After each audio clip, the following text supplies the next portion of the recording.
Значи, за да оценим каква е причината за това, ще направим следното. 2 седмици сутрин и вечер ще си мериш стойностите на кръвното. Как се мери? Мери се след като си седял или седяла няколко минути, 4-5, седиш, седнал или седнала и след това мериш на лява, след това мериш на дясна ръка и на която е по-високо, само на нея мериш 2 седмици. Ако стойностите на кръвното са ти ниски, е възможно от това да ги чувства, да имаш оплакванията, за които ми каза.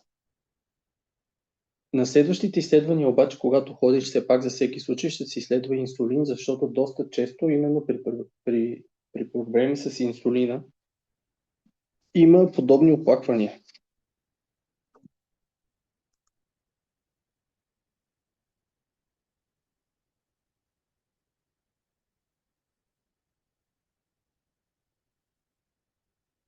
Въпреки това, на мен ми се иска все пак да се добави от сега нещо, което ако е свързано с кръвното, ще окаже влияние.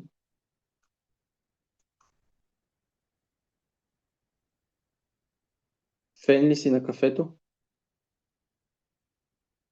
Или на шоколада?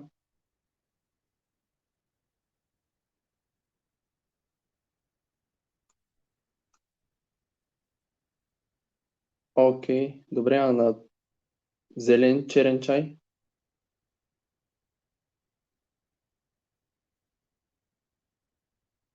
Окей, добре, а топъл шоколад? Добре, значи може сутрин да правиш следното нещо. 2-3 дена от седмицата само най-добре би ти се отразил.